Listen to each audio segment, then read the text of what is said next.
So I only watched two things, although they were actually kind of big, and the anime watching for this past week was actually noteworthy. In that I watched all the rest of Flame of Recca, and let me see. Summarizing it, it's probably best to start talking about why I've talked about it. Felt like Yu Yu Hakusho and Rurouni Kenshin. Now, in the case, the common theme between the three of them is actually the shonen concept, and in the case of Rurouni Kenshin, this only really applies to the second season, but the basic idea is Flame of Recca set itself up in the same way that a lot of shonen do, in which, yeah, you develop a group of main characters who have to battle the bad guys, and through some convoluted luck, um, the good guys are facing the bad guys one on one, so that the episode can be focused on that individual good guy's powers and these mysterious bad guys' powers that came out of nowhere, or maybe we had seen brief hints at earlier. But the basic idea is, it sets it up as one-on-one battles to just kind of explore. This is the character we created. The other thing, the thing that really makes it feel similar to Yu Yu Hakusho, of course, was that Recca and his the other guy that was chasing after him, sort of bully stereotype, I guess.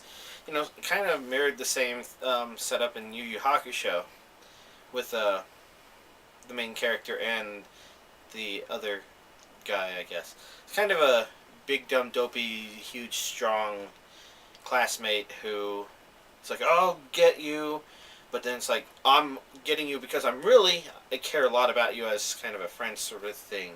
I got your back, man, because I respect you because we've traded punches. Things like that. So, none of that's necessarily bad, but at the same time, it can make it where if you've seen a lot of those other things before, Flame of Recca is probably going to not feel anything too spectacular. In fact, it could actually be kind of unfortunate for you because it's got some contrived setups where the characters just happen to learn the right things as they go along. Kind of reminds me a bit of Angelic Layer in that way. It's not exactly a bad setup since it happens all the time.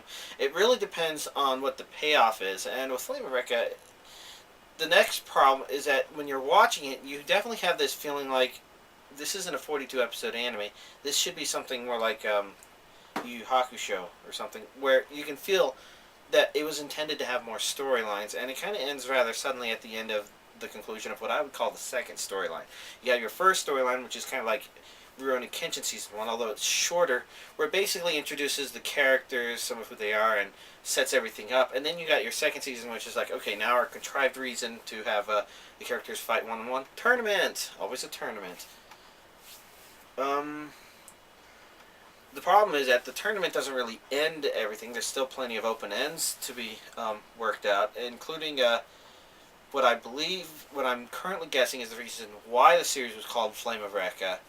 Now, supposedly, the reason why it's called Flame of Recca is explained in an OVA of sorts. I get the impression that OVA may have been included as part of a game, and that the game may be something of a sequel or tell the entire story of Flame of Recca, which may be adapted from the manga, which tells it all, unless the manga is kind of inserted in there, and you have to do something weird like anime, manga, game, and then watch the final episode or something. Because when I started watching it, it didn't look like it was located anywhere near the end of the series. Like they had done a lot more with it. Like it was in the middle of finishing some other important story. Which basically means that I'm not quite sure if I'm going to watch that yet or not. Maybe some of y'all know. Maybe not. I'm not sure how obscure Flame of Recca is, since it didn't take off as one of the most impressive things ever, but that just could mean it wasn't one of the most impressive things ever, and it was just simply a good anime that some people happen to know bits and pieces about. I don't know. I don't care. I don't care if the manga or the game are spoiled to me, as long as I can figure out what I need to do to watch the OVA, the Final Burning OVA.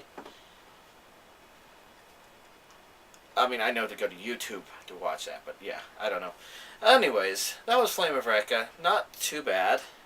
It certainly didn't get monotonous like Pokemon did as I got into Season 7.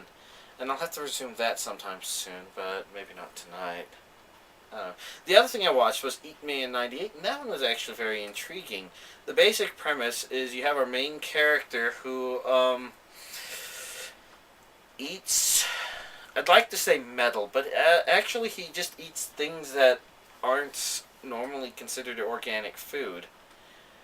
That could also include ceramic swords. I'm guessing they're ceramic. I'm not sure, or maybe they're metal swords, but they've also sometimes got jewels on them, and I've seen him eat complex circuitry and whatnot. And the basic idea is he eats them, and sometimes you just see him eating them throughout the show, things here and there.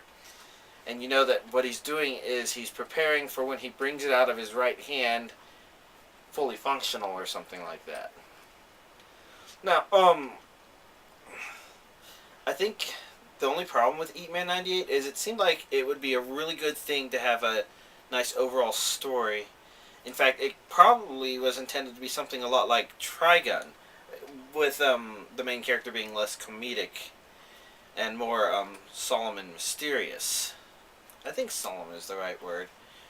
It's kind of hard to think about that right now. But anyways, I enjoyed watching it. It makes me wonder what the first Eat Man was, because that one was only released like a year earlier, so I'm not sure what's up with that. They're kind of like similar setup, so it means that they're not exactly sequels of each other, so maybe there was some story to the original one that I could see. Oh, the other weird thing about Eat Man 98 was the setting of the world. Oh gosh, there was another weird thing. Okay, so the setting of the world is, you look at it and you think it's some sort of technological future that is pretty stereotypical for anime from the 80s and the 90s. Something like what the world might have been like in a wind named Amnesia before the wind made everybody forget things. Probably in other things like I can't even remember what that's called. Okay, but it's not too unfamiliar a setting that you're used to seeing in anime.